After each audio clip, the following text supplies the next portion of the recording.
it's like it takes pressure to make a diamond.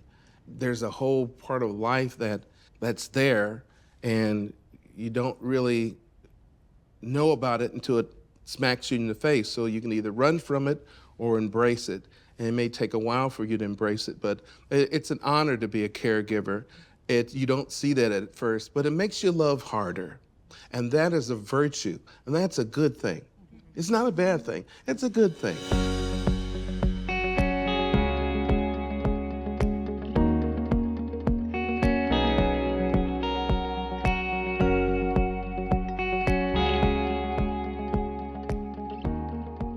I'm learning how to be patient.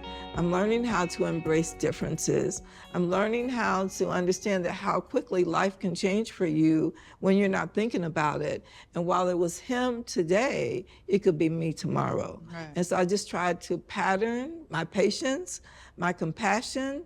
I do self-care like a trooper. And I just tell them the only way I can take care of you guys, my mom and my brother, is if you let me take care of myself. Right. And they agreed to Right. let me do that. Right. So I'm That's appreciative. awesome. That is You're a good. good sister. Yeah, and a daughter. And daughter. Yeah. Yes, you are. Thank you. I agree with you so much is that if someone had told me on the outset, listen, okay, you're gonna be taking care of mom, but you better take care of you. Yes. Because I didn't know what I was getting into. I was living in Florida. I'm from this area, but I was, I don't think a week went by with me having gone to the beach in Florida, except there was a hurricane, because I'm not from there, so it was always new. So my life was set. And I got a frantic phone call from my younger brother, and he said, man, we're having a hellacious time trying to take care of mom. And I could tell by her phone calls that that some things were off a little bit, but it wasn't that bad. But so I made a trip back to see how she was doing, and I was absolutely just aghast. But it's like I heard my dad who passed away in 07. It was like I could hear him say, June, which is my nickname, June, go back and take care of your mom. So I sold my house. I left the quartz white sandy beaches of Clearwater Beach, Siesta Beach, and moved back here and started to take care of mom. And it's been, she needed the help, and I owed her that much. And so that's why I became a caregiver.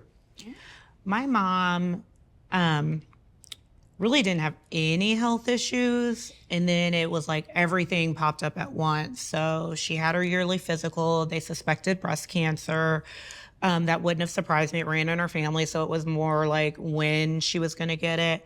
But then when they started, she made the decision for her treatment, which was a mastectomy. They did the pre-meeting or pre-physical and found out she had congestive heart failure and atrial fibrillation, and I think something else wrong with her heart. They're like, we can't even think about this. She won't survive the surgery. So we had to postpone all cancer treatment to get her heart strong enough to survive the cancer treatment. So that probably took over a year of being in the hospital. At that point, I didn't have children yet. I was married, but I didn't have children. So she would come rehab at my home with me and my husband and then go back home. And this went on probably for a year and a half or two to get the heart and the cancer. And in that time, she had spinal stenosis, which I don't even remember, but she had a surgery on her neck that also had her in and out of the hospital. And then really was never the same after, she never healed from all of that trauma and surgery, but she still lived at home for maybe 3-ish more years, but she would fall down the stairs and be at the bottom of her staircase all night before she could crawl to a phone to call me and let me know what happened. But she didn't want to let go of her home. That was her independence. She had that house built with my dad. So she didn't want to let go, and finally got her to a senior citizen apartment. But really, she wasn't healthy enough for that. So only made it about a year because you have to be able to walk. Right. And she lost her ability to walk and then was in several assisted living facilities until she passed in July. But Mercy, I'm sorry No, about that. it's hard. It's so hard. So I became a caregiver, like I said, 10 years ago with my husband's mom. It was not a willing transition for me. But her husband had passed away, and then we realized that she was just making a lot of bad decisions, and not necessarily due at that point to dementia or anything. She just, it was a thing that had happened all of her life, and we just had not had to be involved. But now she was alone, so we had to start taking over first, like bills, removing cars and animals. And then I was making that trip 2 or 3 times a week. It was just too much. And so finally I just made the decision to be like, she has to come closer. So we moved her first into independent living. And she thrived there for about 1.5 years before we had to move her again. So that was my intro to caregiving.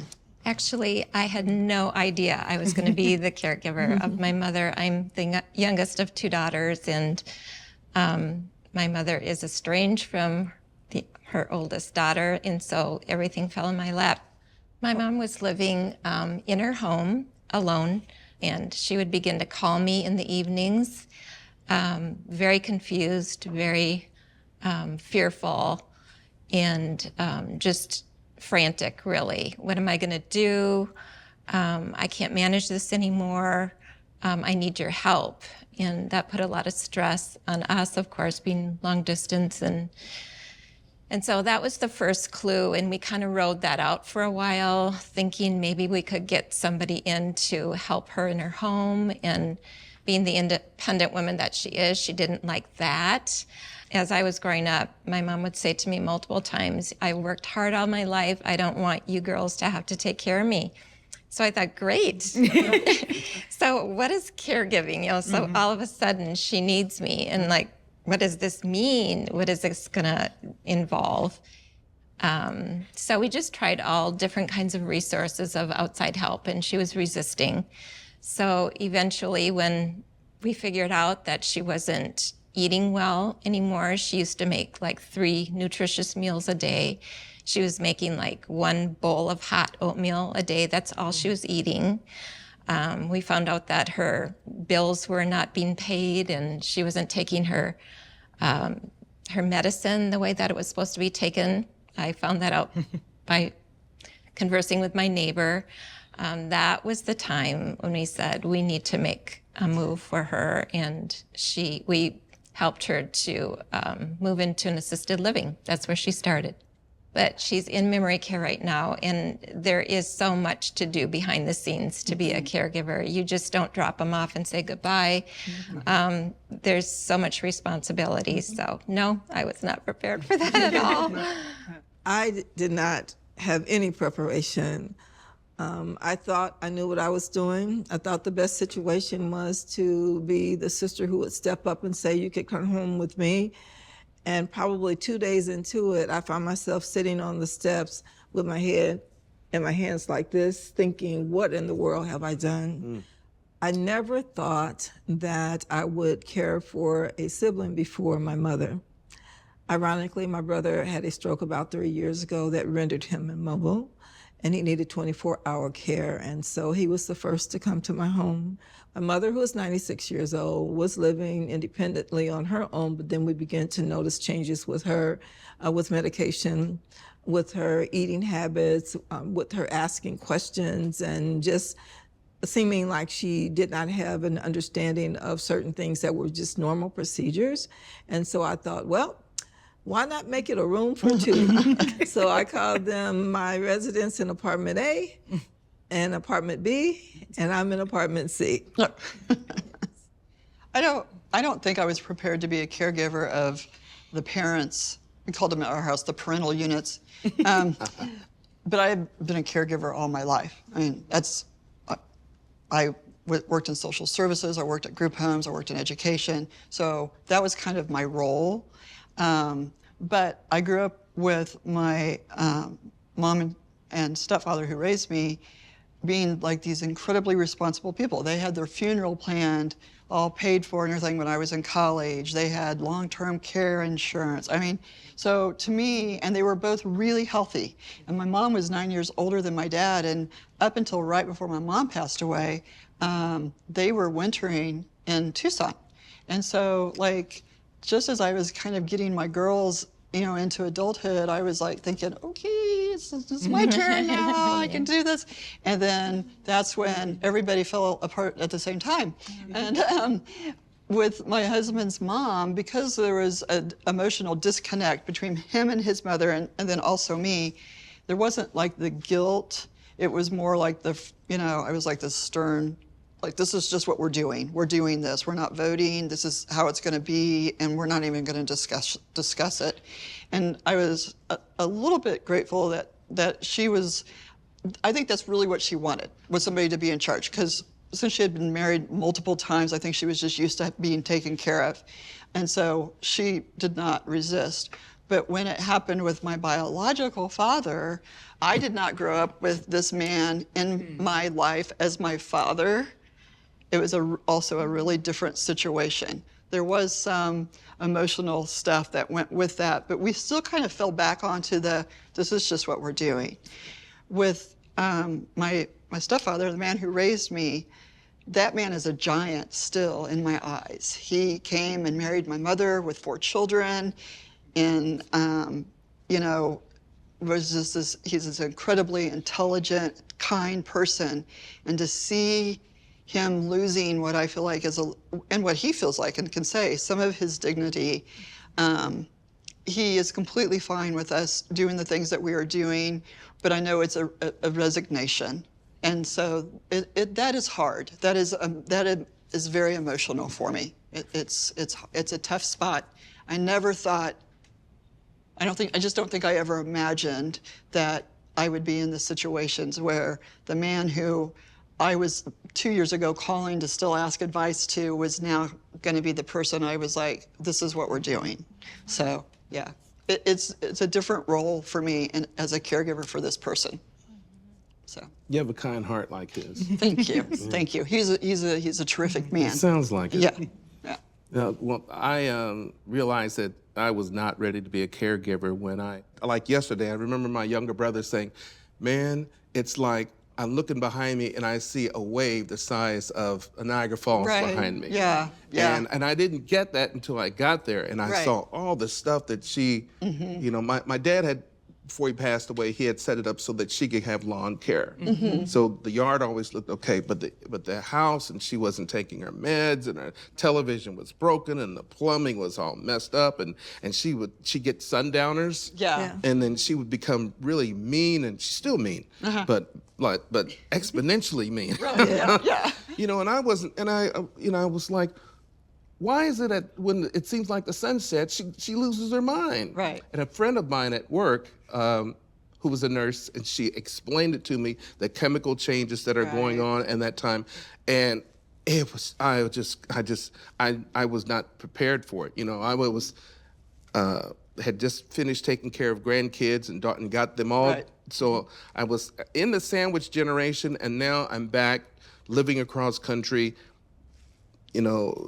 divorced, trying to start my life again, and now I'm faced with not so much taking care of a parent, which is okay, but A person. it was like everything that I would do normally had to be multiplied by 3. Right. So if I tied my shoes, now you got to tie mom's shoes. If I washed my clothes, now I got to wash all of mom's clothes, fold them, put them away. Right. And there were just sometimes I would just go out in the car and I would just cry. I said, Dad, where are you? I need you, Yeah. And so my advice to anyone else who is in our situation is, you got to take care of yourself, and you got to let your pride down and ask for help. When people offer help, take it and figure out something, figure out something that can come off your plate, because people are asking because they want to help and don't know how to. So even if it's a step back, like, especially since I was so much younger when my mom's health started declining, I was 28, I think. I wasn't even married yet. Busy, really, really busy. I was textbook the sandwich. My mom's health is starting to decline.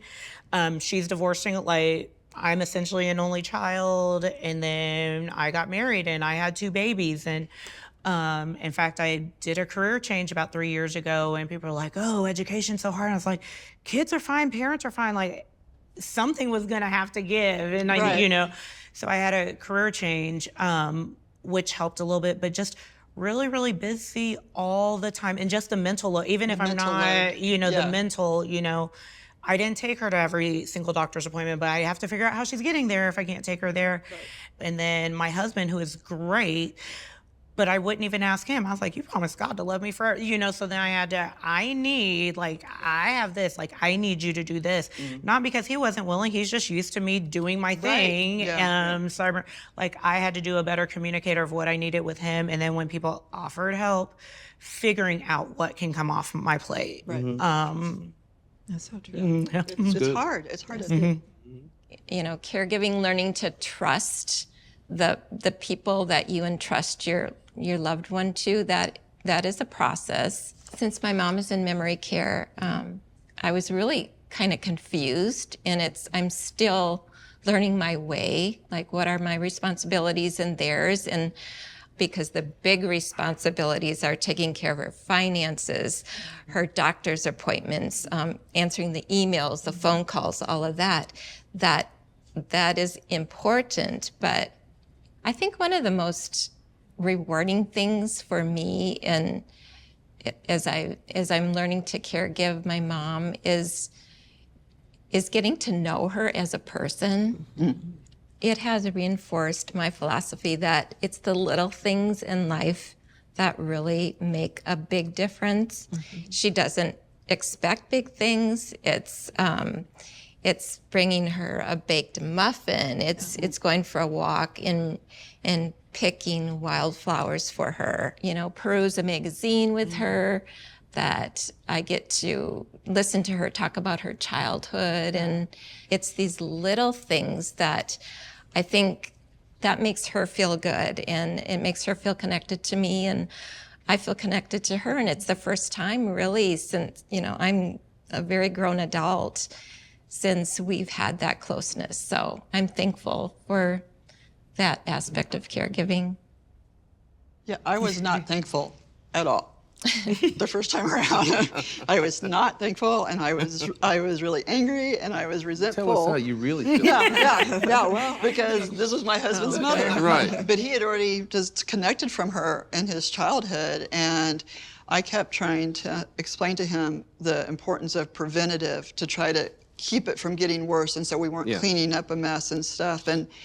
And there came a point where I remember standing in my living room, and I looked at him and I said, "I am drowning, and you are standing on the dock with a life preserver next to you, and you're waiting for me to tell you to throw it to me.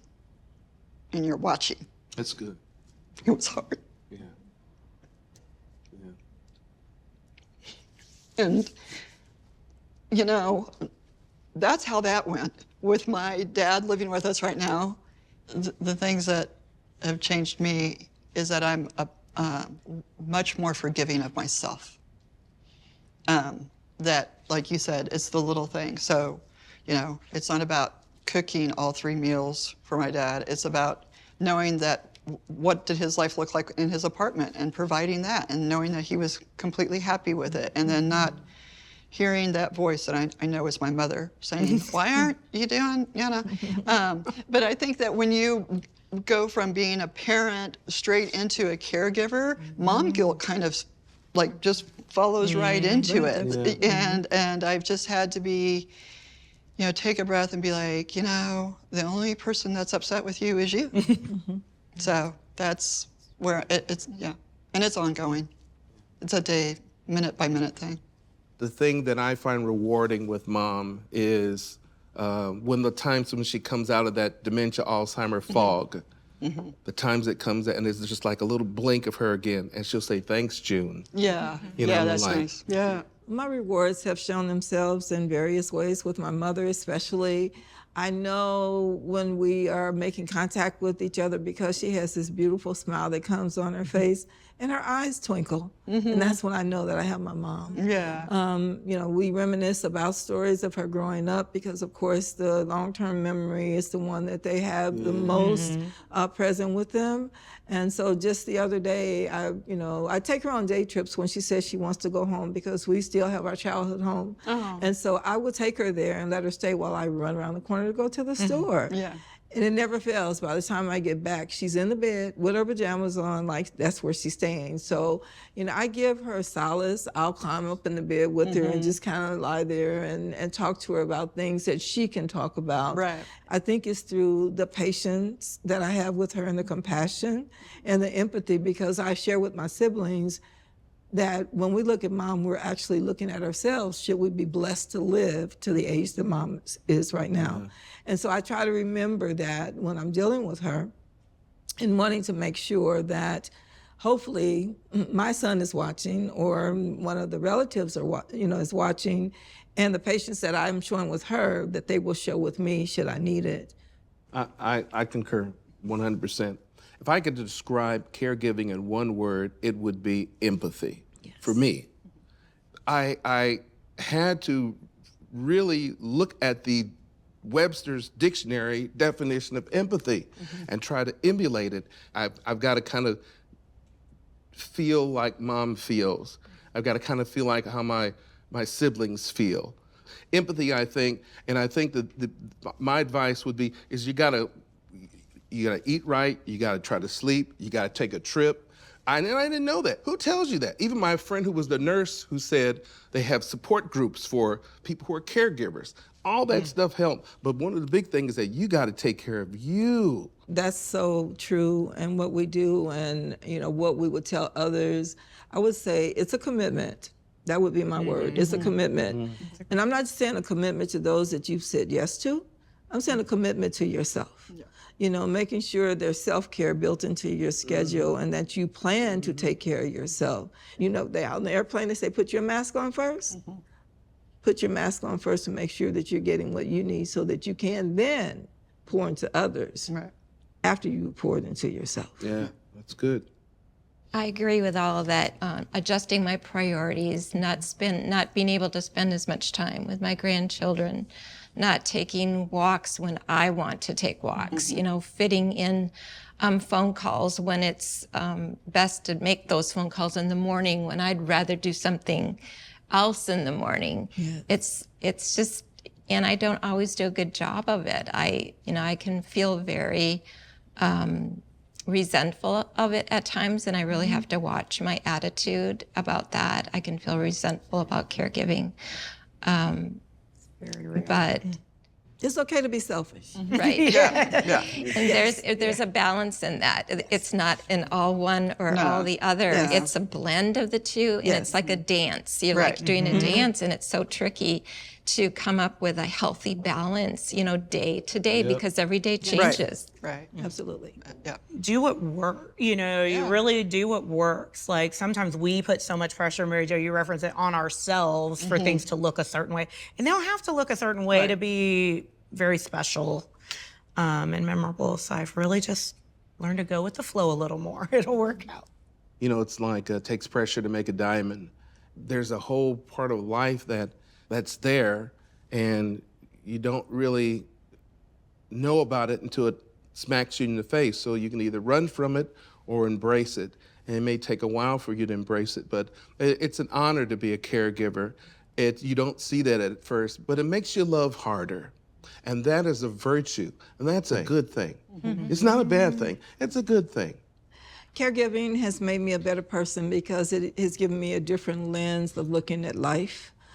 We all know life expectancy has changed over the years and we're living longer, but with that comes issues that we often have the conversation that no one talked to us about. And so now I am doing an introspective planning on what I want my life to be. And it's been because of the experiences that I'm glad that I had that I know what I don't want. I think a lot of times we know what we want, but we never stop to think about what we don't want. And so now I've had an opportunity to have that to come into the fold, and I'm thinking from a different mindset of what my latter years are going to be like for me, just simply from the experience. It is great to hear, everybody's experience, because I really do not have that in my social circle. People are not always in the same place. And so, when somebody's like, how's it going? You're like, it's great. It's great. It's good. Right. It's good. So it's nice to be like, okay, it's know. okay to tell your story and not feel like you're complaining. Right. You're just telling your story, and hearing other people say, yeah, it's okay. That's our story too. So. I'm encouraged and strengthened too, because I'm at the beginning of this journey, and I can kind of hear like it's going to get a little bit rougher, and I hear the challenge in that, but I know you made it. Yeah. Just being here and hearing, you're still sane, and I know that gives me strength. It's going to be okay. Yeah. Take one day at a time. Even though my mom's not here, it really validated some of the feelings the stress, the reward part. So conversations like these, you mentioned support groups. I think everyone should find someone, in a similar situation. I was so young, like none of my friends were going through, what I was going through. So I really didn't have anyone to bounce ideas off of outside of like my mom's friends and things like that. And their perspective was really different. So I really enjoyed this and feel validated, and would encourage people to have a support group of people going through it. Yeah. Sometimes you just need people just to sit with you. Right. And maybe not even to say anything, but that you got their back. And if you do say something, they're going to listen. And I remember the first time I went to a caregivers support group, and I was, people cried, and there were men and there were women, and I never thought I would be at something like that. And that's what this has been. And so I'm going to take this experience with me as definitely a plus and a blessing. And I appreciate you all. And, we're all kindred spirits. And, it's been cathartic, and it's good stuff. Yeah.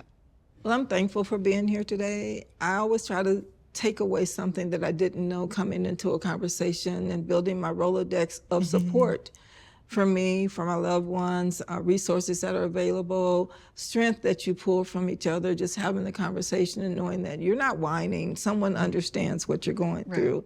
And I believe all of us were selected for such a time as this to do what we're doing. I couldn't think of a better person in my family to take care of my family but me. And I'm sure that you felt like that, because there are things that you want to see happen for your loved ones. So I just say thank you for sharing your souls and being transparent and giving me more resources that I didn't have when I walked in. Thank you again.